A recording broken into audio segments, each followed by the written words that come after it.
মুক্তির মূলমন্ত্র ইসলামী শাসনতন্ত্র নেতা নয় নীতি চাই পীর সাহেব চরমোনাই স্লোগানে কক্সবাজারের উখিয়ার ফালংখালী ইসলামী আন্দোলন বাংলাদেশ এর উদ্যোগে তারও দোয়া মাহফিল অনুষ্ঠিত হয়েছে।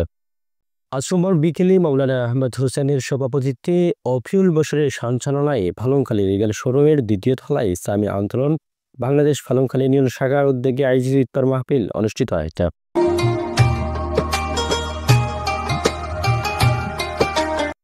এই সময় উপস্থিত ছিলেন ইসলামী আন্দোলন বাংলাদেশ কক্সবাজার জেলা সেক্রেটারির প্রভাষক রাশেদ আনোয়ার, মাওলানা আব্দুল সত্তার, মাওলানা জাহাঙ্গীর, হাফেজ আব্দুল গফুর, সাইফুল্লাহ চৌধুরী, মাওলানা হাফেজ জিল্লুর রহমান, রবিউল হাসান সহ অসংখ্য নেতা কর্মীরা।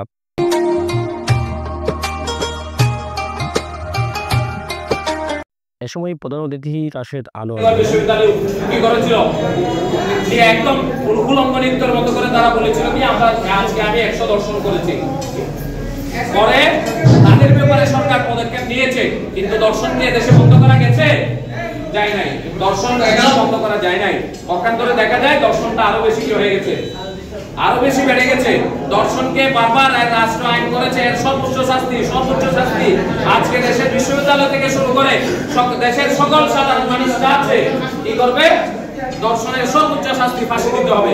কিন্তু আমরা স্বাধীনতার 52 বছর বয়সে বিভিন্ন সরকার গিয়েছে, বিভিন্ন আইন প্রণয়ন করা হয়েছে, কিন্তু কখনো এদেশের দর্শন বন্ধ করা যায় নাই, গুম বন্ধ করা যায় নাই, এদেশের মানুষ শান্তিতে দিন যাপন করতে পারে নাই। আজকে আমাদের মা বোনেরা নিরাপদ নাই। কেন নিরাপদ নাই? তার মূলে রয়েছে যে মূল কারণটা, সেই মূল কারণের দিকে না গিয়ে আমরা ছুটেছি বিভিন্ন তন্ত্র এবং মন্ত্রের দিকে। আমরা মানব রচিত বিভিন্ন আইন দিয়ে এই দর্শনকে বন্ধ করার চিন্তা করেছি। আমরা মানব রচিত বিভিন্ন আইন দিয়ে আমাদের শিশুদেরকে হত্যা করা বন্ধার চেষ্টা করেছি। আমরা খুন দুর্নীতি, অপশাসন, দুঃশাসন, নিষ্পেষণ থেকে দেশকে মুক্তি দেওয়ার আমরা চেষ্টা করেছি।